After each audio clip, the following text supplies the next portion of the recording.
இன்றைக்கு எசேக்கியேல் இறைவாக்கினருடைய புத்தகத்திலிருந்து நமக்கு தரப்பட்டிருக்கின்ற இறைவார்த்தையை இப்பொழுது வாசிக்க கேட்போம். நீ கடவுளைப் போல் அறிவாளியாக இருப்பதாக எண்ணிடினும் நீ கடவுள் அல்ல, மனிதனே. இறைவாக்கினர் எசேக்கியேல் நூலிலிருந்து வாசகம். அதிகாரம் 28, இறைவார்த்தைகள் 1 முதல் 10 முடிய. அந்நாட்களில் ஆண்டவரின் வாக்கு எனக்கு அருளப்பட்டது. மானிடா, தீர் நகரின் மன்னனுக்கு சொல், தலைவராகிய ஆண்டவர் கூறுவது இதுவே: உன் இதயத்தின் செருக்கில் நானே கடவுள், நான் கடல் நடுவே கடவுளின் அரியணையில் வீற்றிருக்கின்றேன் என்று சொல்கின்றாய். ஆனால் நீ கடவுளைப் போல் அறிவாளியாக இருப்பதாக எண்ணிடனும் நீ கடவுள் அல்ல, மனிதனே. தானியேலை விட நீ அறிவாளிதான். மறைபொருள் எதுவும் உனக்கு மறைவாயில்லை. உன் ஞானத்தாலும் அறிவாலும் உனக்கு செல்வம் சேர்த்தாய். உன் கருவூலத்தில் பொன்னையும் வெள்ளியையும் குவித்தாய். உன் வாணிப திறமையால் உன் செல்வத்தை பெருக்கினாய். உன் செல்வத்தினாலோ உன் இதயம் செருக்குற்றது. ஆகவே தலைவராகிய ஆண்டவர் இவ்வாறு கூறுகிறார்: கடவுளைப் போல் அறிவாளி என உன்னை கருதி கொள்வதால் மக்களினங்களில் மிகவும் கொடியோரான அந்நியரை உனக்கு எதிராய் எழும்பச் செய்வேன். அவர்கள் உன் அழகுக்கும் ஞானத்திற்கும் எதிராக உருவிய வாளுடன் வருவர். உன் பெருமையை குலைப்பர், படுகுழியில் தள்ளுவர் உன்னை. கடல் நடுவே மூழ்கி சாவோரென சாவாய் நீயே. அப்போது உன்னை கொல்வோரின் நடுவில் நானே கடவுள் என்று சொல்வாயே. உன்னை குத்தி கிழிப்போரின் கையில் நீ கடவுளாக அல்ல, மனிதனாகவே இருப்பாய். விருத்த சேதனம் செய்யப்படாதவனைப் போல் அந்நியர் கையால் நீ சாவாய். நானே உரைத்தேன் என்கிறார் தலைவராகிய ஆண்டவர். ஆண்டவரின் அருள்வாக்கு. இறைவனுக்கு நன்றி. இந்த நாளுக்குரிய பதிலுரை பாடலானது இணைச்சட்ட நூலிலிருந்து நமக்கு தரப்பட்டிருக்கிறது. ஆசிரியை திருமதி ரெக்ஸலின் அவர்கள் இப்பொழுது இந்த திருப்பாடலை பாட அவர்களோடு சேர்ந்து நாமும் சொல்வோம். இணைச்சட்ட நூல் அதிகாரம் 32. கொல்பவரும் நானே, உயிர் அளிப்பவரும் நானே. கொல்பவரும் நானே, உயிர் அளிப்பவரும் நானே. கொல்பவரும் நானே, உயிர் அளிப்பவரும் நானே. கொல்பவரும் நானே, உயிர் அளிப்பவரும் நானே. நான் சொன்னேன், அவர்களை எத்திக்கிலும் சிதறடிப்பேன். அவர்களது நினைவு மனிதரிடமிருந்தே அற்றுப்போக செய்வேன். ஆயினும் என் கைகள் வலிமையானவை. இதையெல்லாம் ஆண்டவர் செய்யவில்லை என்று அவர்களில் பலர் திரித்து பேசுவர் என்பதாலும் பகைவனின் பழிச்சொல்லுக்கு அஞ்சியும் வாளாவிருந்தேன். கொல்பவரும் நானே, உயிர் அளிப்பவரும் நானே. அவர்கள் புத்தி கெட்ட மக்கள், அவர்களிடம் விவேகம் சிறிதும் இல்லை. ஒரே ஆள் 1000 பேரை துரத்துவதும் 2 பேர் 16,000 பேரை விரட்டுவதும் அவர்களது பாறை அவர்களை விற்றுவிட்டதனால் என்றோ, அவர்களின் கடவுள் அவர்களை கைவிட்டதால் என்றோ. கொல்பவரும் நானே, உயிர் அளிப்பவரும் நானே. அவர்களது அழிவு நாள் அண்மையில் உள்ளது. அவர்களுக்கு வரப்போகும் கொடுமைகள் தீவிரமாகின்றன. அவர்கள் ஆற்றல் இழந்து விட்டவர்கள் எனவும் அடிமை குடிமகனோ எவனும் இல்லை எனவும் காணும்போது ஆண்டவரே அவர் மக்களுக்கு தீர்ப்பிடுவார். கொல்பவரும் நானே, உயிர் அளிப்பவரும் நானே. கொல்பவரும் நானே, உயிர் அளிப்பவரும் நானே. அல்லேலூயா, அல்லேலூயா. நம் ஆண்டவர் இயேசு கிறிஸ்து செல்வாயராயிருந்தும் அவருடைய ஏழ்மையினால் நீங்கள் செல்வராகுமாறு உங்களுக்காக ஏழையானார். அல்லேலூயா, அல்லேலூயா. ஆண்டவரின் நற்செய்தியை தகுந்த விதத்தில் எடுத்துச் சொல்ல என் உள்ளத்தையும் உதட்டையும் தூய்மையாக்கும். ஆண்டவர் உங்களோடு இருப்பாராக, உம் ஆன்மாவோடும் இருப்பாராக. புனித மத்தேயு எழுதிய பரிசுத்த நற்செய்தியிலிருந்து வாசகம். ஆண்டவரே, மாட்சி உமக்கே. மத்தேயு நற்செய்தி 19வது பிரிவு 19 வாக்குகள் 23 30 முடிய. அக்காலத்தில் இயேசு தன்னுடைய சீடரிடம், செல்வர் விண்ணரசிலே புகுவது கடினம் என நான் உங்களுக்கு உறுதியாக சொல்கிறேன்.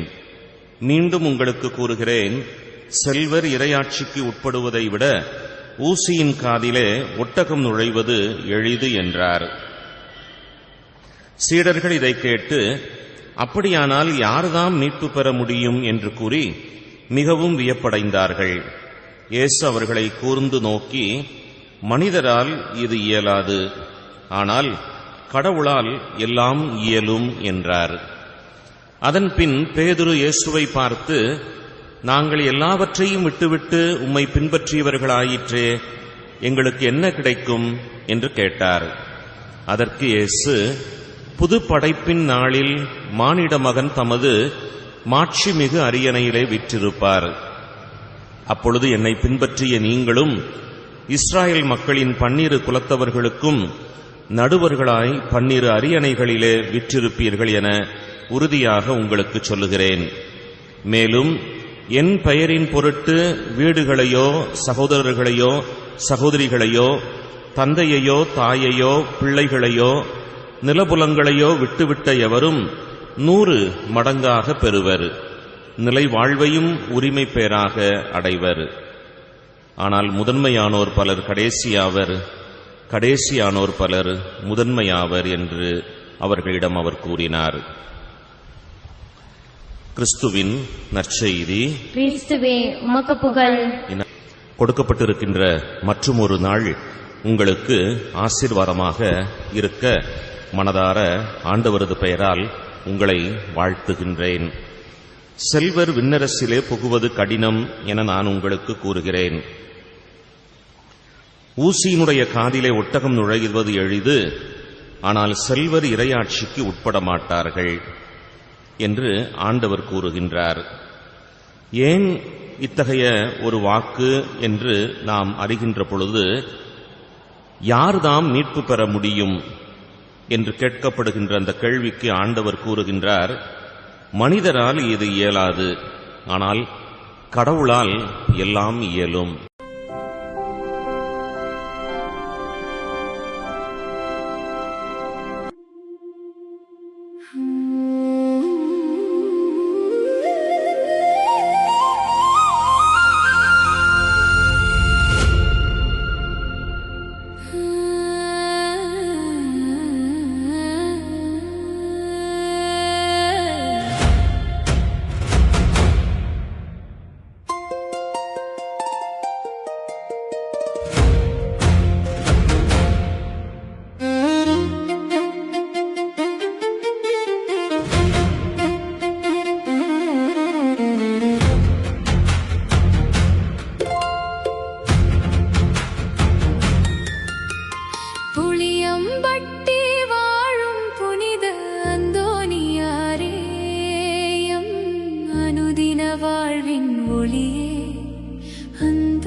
true.